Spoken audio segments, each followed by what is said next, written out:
All right, hey, what's up, guys? This is Jake with CrossFit Shake Rag here with Coach Jimmy. Jimmy approached me last week, and we talked about some stuff. He even posted that he was going to start doing this, talking a lot about some things that have to do with masters athletes, and I love the idea, and I really wanted to be a part of it. So the way we're going to start doing this is probably every week, we're going to sit down and just have a conversation about something that has to do with masters athletes, and then down the road, hopefully that'll lead into some conversations about other things just to do with CrossFit in general, so we can kind of address all of you guys, all the different athletes that we have. So if you don't know Jimmy, Jimmy's been into CrossFit for actually longer than I have. He's been doing it for 10 years now. He just recertified last weekend and got his L1 again. So again, he's been doing this for a long time. He's went through the L1 course twice. And he's been around this for a long time. He started at, how old were you when you started? I was 36 when I started. And so I started out as a master's athlete. Actually, I started out as a regular athlete, and then when I turned 40, I became a master, and then they reduced the age back to 35. So I am still a master now. Awesome. So yeah, so about 10 years of experience in this, and so the biggest thing we want to talk about today was scaling, because I mean that's something that I talk to you guys about all the time in classes, or I talk to all our athletes about, and I think it's really important. And it was something he brought up, and again, I think it's probably even more important with a master's athlete than any other age group. So I'm just going to let him kind of take over from here for a second and talk, and we can and I'll put my input in where it's needed. So I appreciate it. Yeah. So first of all, I think the biggest thing, the message about scaling that we wanted to get across is it's for safety. We as we're coaching, we'll see athletes that we may or may not think that a weight or a movement is appropriate for them, and we discuss a scaling option, and that's mainly first and foremost for their safety.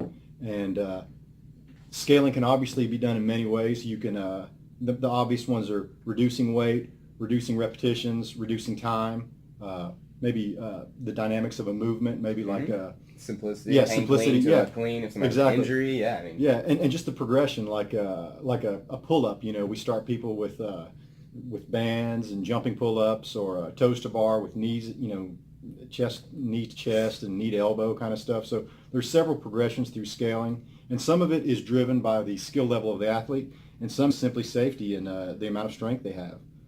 What else you got, Jake? I mean, so yeah, I agree 100%, and a lot of it's the necessity of the workout too. So one of the biggest things we look at are scaling workouts for intensity and scaling them to get a similar stimulus. So I'm definitely not a competitive athlete by any means. I'm not a regional athlete, but I do okay. I think my best finish is 220 in the open in our region, which is very average in my opinion. Some people will say otherwise, but in my opinion, I'm very average. I'm not an amazing athlete, but I'm at a much higher level than a majority of the population. So workouts have to look differently for me than someone else. And then on top of that, every workout can be different from person to person, as far as I might have a workout that has high skill gymnastics movements that I can do, and I can do really well, and I don't scale that, and Jimmy may have to. And then we might have another workout that has something that has a ton of running in it, because I know Jimmy is a really good runner, and that running might break me down, and I might look at that workout and say, those 400s are going to destroy me today. There's no way in that workout I'm going to be running them at a good pace.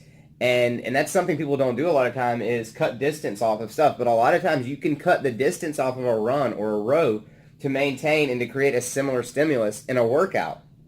And so I know I'm not a great runner, so I might cut it down to a 300 instead of a 400 just to try to maintain a similar stimulus so that we're finishing that workout in the same time frame and getting a similar workout from that. Another thing is weighted movements. Your barbell stuff. We've got some big, strong guys here, and there are times when I take a guy and say, look, dude, like this workout's too light for you. Like we have an athlete in a CrossFit version of the workout, so our athlete version is a little bit heavier. I took a guy yesterday and said, look, you are too strong to do this version of the workout. You are not going to get the same workout as everybody else in the class. So I actually brought him up and made him do the athlete version of a workout, and he still got a very similar score as everybody else in the class because he could do that at that weight.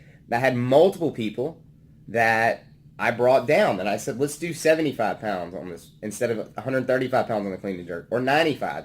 And, you know, my job as a coach is to know the athletes, and so is Jimmy's, is to know everybody well enough or get to know you guys so that we can help you make these decisions. And a lot of times, you know, I think people, we were talking about a little bit about ego. I think people get offended if we say, hey guys, we should back this down a little bit. It's like, I know your max on clean is 155. Going at max power cleans in 2 minutes at 135 is probably not a great idea. You're probably not really going to get the intended stimulus. You're going to get like maybe three to 5 reps, and that's it. We're looking for more like 10 to 15, maybe 20 reps in that time frame today.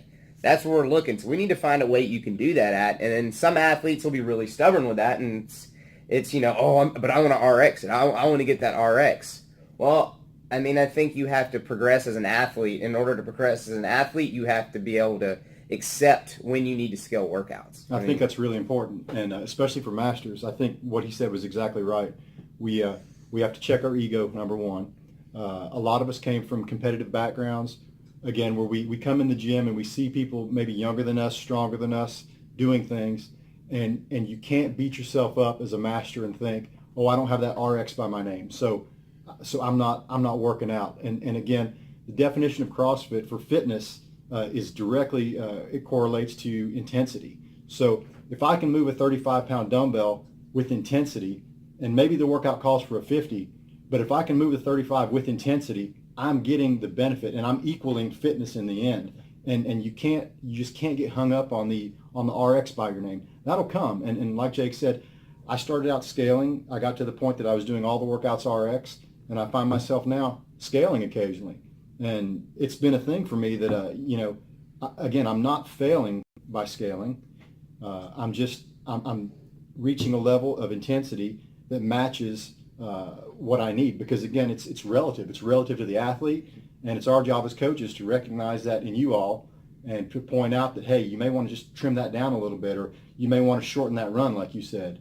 So I think that's the big point I wanted to get across to masters, that don't beat yourselves up, and don't feel offended if we go to you and say, hey, why don't you cut it from 5 rounds to 4 today, but just go really hard those 5 rounds. Mm-hmm. So that was the message I wanted to bring home. Yeah, absolutely. I mean, that's the gist of it. I mean, just leave your ego at the door, guys, and come in ready to work every day. And we're going to do our best to make sure that you're in a position to succeed. And that's our job, is to help you succeed and help you grow in this sport, or to grow as an athlete and to reach your goals. And so we're not going to put you in a position that's not going to help you. We're not going to limit you and say, oh, we don't want so-and-so to do this because they're going to RX it and beat my time. And I think that's a misconception at some gyms. And some gyms really get scared that or they get the feeling that their coach is kind of holding them back so they don't beat them. And that's definitely that's not the case. Definitely not the case here. I could care less. I want you guys to beat me.